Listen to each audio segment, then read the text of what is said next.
Una, kasi English po yung binasa ng kapatid ni Justin, no? Sabi po dito sa verse 2, mga kapatid, magalak kayo kapag kayo'y dumaranas ng iba't ibang pagsubok. Sa totoo lang, when I first read this passage, ay talagang na-confuse po ako. Kasi sabi dito, dumaranas ka na ng mga pagsubok, ang utos sa'yo, magalak ka. No?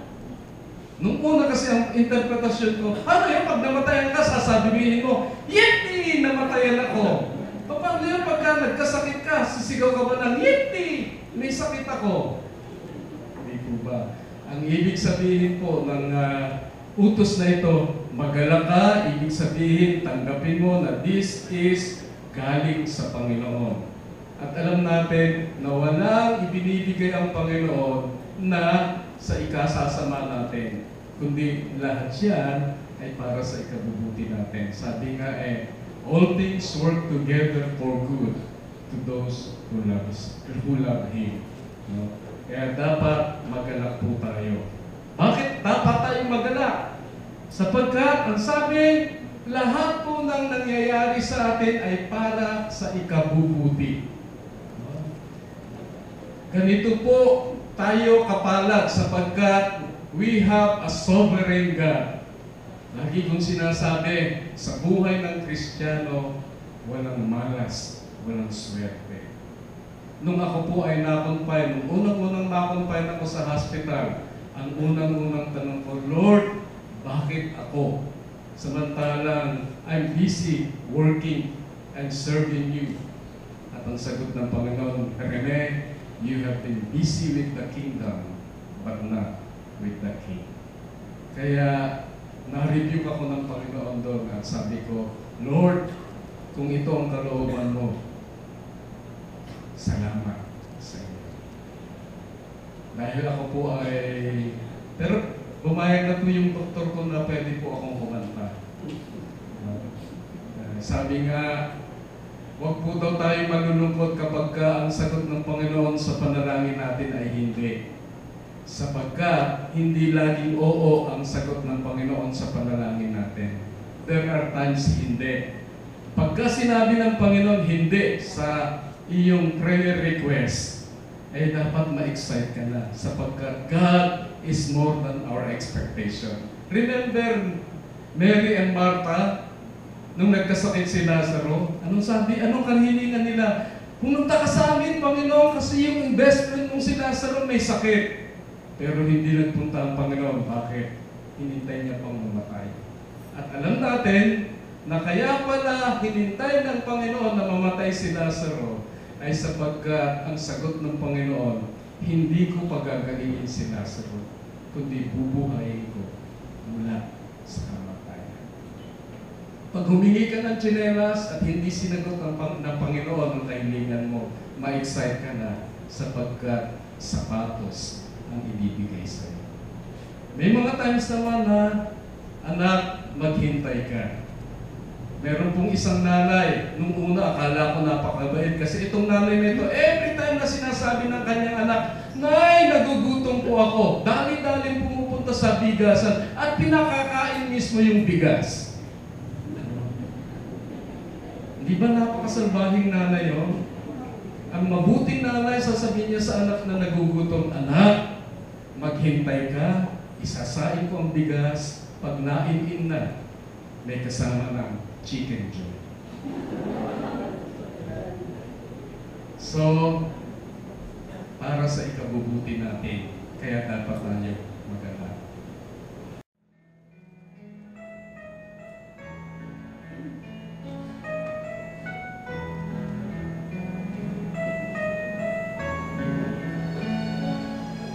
Nagtatanong ang puso ko, kailan kaya kasagutan sa dalangin inaasam?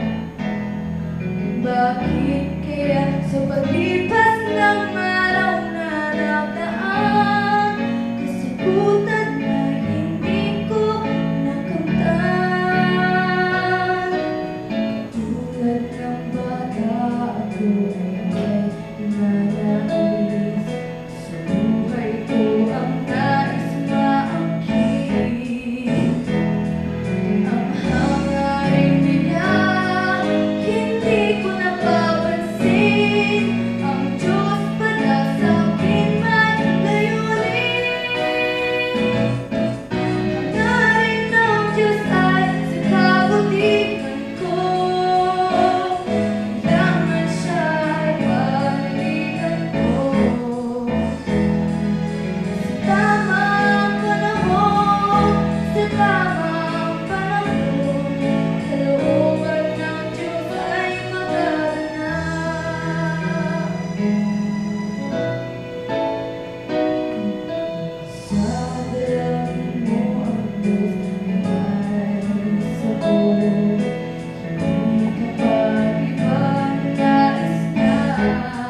magalak sapagkat hindi lamang ang lahat ng bagay ay para sa ikabubuti natin, kundi ito ay makakayanan natin. Sa pinaka magandang verse, Ate Esther ko ba?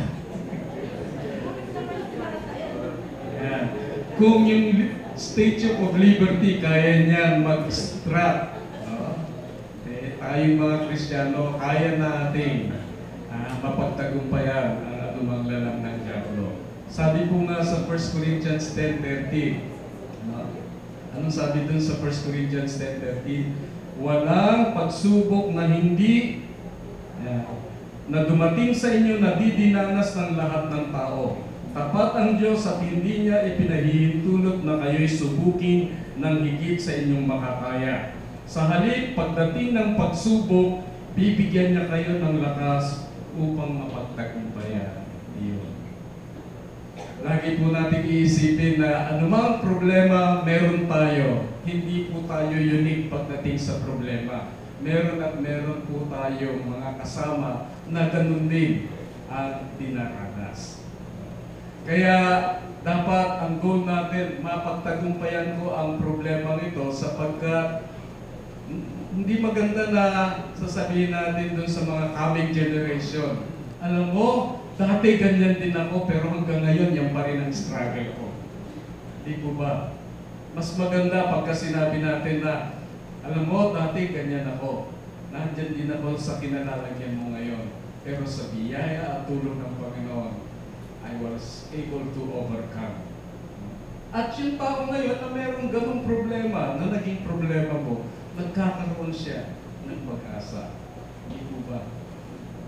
So, ang maging goal natin, kapag ka mayroon tayong pagsubok, hindi ito ang magiging dahilan para tayo ay maghina, maglamig, at hindi na maging muling aktibo sa gawain ng Panginoon. Marami na po akong church na napaglingkuran at ito po ang madalas kong napapansin. Maraming mga kabataan na talagang makikita mo ang kasigasiga. Pero karamihan sa kanila kaya pala masigasig ay sapagkat merong tinitibok-tibok ang kanilang puso. Pero nung mabaste, pati yung kanilang involvement sa church, apektado na rin, wala na rin. Kaya sabi nga, kapag ka ikaw ay nagkaroon ng problema,